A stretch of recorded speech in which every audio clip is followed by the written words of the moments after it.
پښتو ژبه خو مهمه ستونزه دا ده چې د املا په برخه کې ده چې د املا په برخه کې څه ګډوډۍ موجودې دي.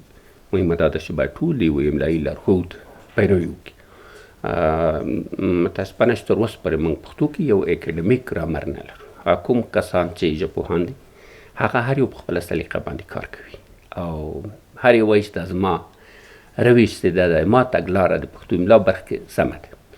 نو زموږ وړاندیز دا ده چې لکه څنګه چې په افغانستان کې ادبي ټولنې دي، لکه څنګه چې پښتونخوا کې ادبي ټولنې دي، لکه څنګه چې دا پښتانه لیکوال په بهر کې اوسي دوی ادبي او کلتوري ټولنې جوړه کړي دي. په افغانستان کې دننه باید د ژبپوهانو یوه ټولنه موجوده وي او په املایي برخه کې دغه ستونزې باید دوی حل کړي او د یو املایي لارښود باید ټول پیروي وکړي او دوی ټول باید د خپلې شخصي سلیقې نه راووځي.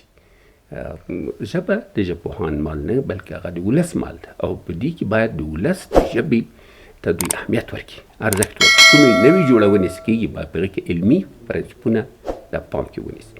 نو کله که زموږ دغه املایي ستونزې او ګډوډۍ حل شي زموږ پرمختګ به زیات شي. په هر ځای کې به زموږ پښتو مطالب په ډېر اسانه سره څوک ولوستلی شي.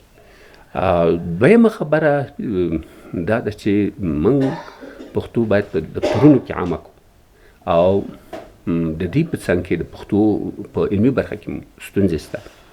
یعنې موږ باید کوشش وکړو چې د پښتو علمي برخه پیاوړې کړو او پښتو باید د هر ډول مفاهیمو د افادې توان ولري.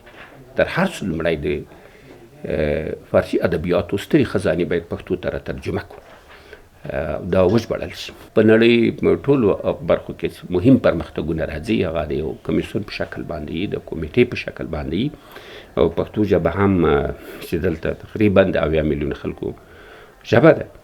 نو موږ وکولی شو چې د اتحاد له لارې څخه یعنې په دغه 7 میاشتو کې تقریبا 3,500 مقالې له انګلیسي منابعو نه پښتو ته ترجمه کړو. د 500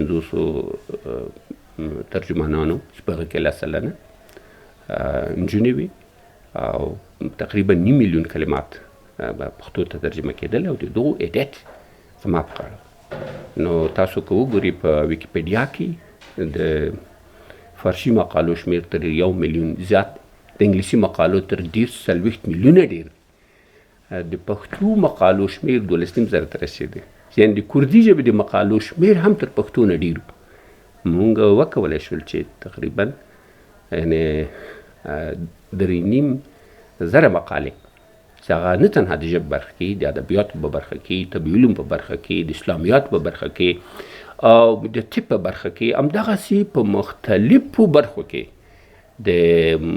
دا ترجمه شوي، ایډیټ شوي او تاسو اوس د هغو مقالو شمېر چې پخوا 12,500 د 2,000 نورې پې ور اضافه شوې، تقریبا 14,500 ته دغه تعداد ورسېده او اوس د ځوان نسل دپاره چې هغوی ریسرچ کوي په ویکیپیډیا کې مهم ریفرنسونه پیدا شو او په دې برخه کې مو وکولی شو چې یو املایي لارښود هم برابر کړو.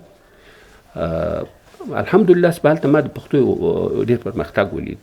یعنې دغه ترجمانان وکولی شو چې دغه مطالب پښتو ته هغه کې ترجمه کړي او د دې دپاره به یو زموږ کوشش دا و چې کله به یو چا یو په برخه کې مطلب ترجمه کوو، یو هفته مخکې به مې هغوی ته هغه ټایټلونه او عنوانونه ورکول او هغوی به دې ته کول چې په هغه مسلک په برخه کې دوی مطالعه وکړي تر څو هغه لازم اصطلاحات چې په هغه برخه کې د هغوی راوړل په ترجمه کې مهم دي هغوی سره اشنا شي.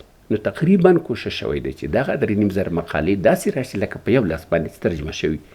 نو په دغه 7 میاشتو کې د 3,500 مقالو ترجمه ډېر زیات شی ده او په دې کې تقریبا 1.5 سل مقالې هره میاشت تقریبا 1.5 مقالې به درې ته مو واوښتې.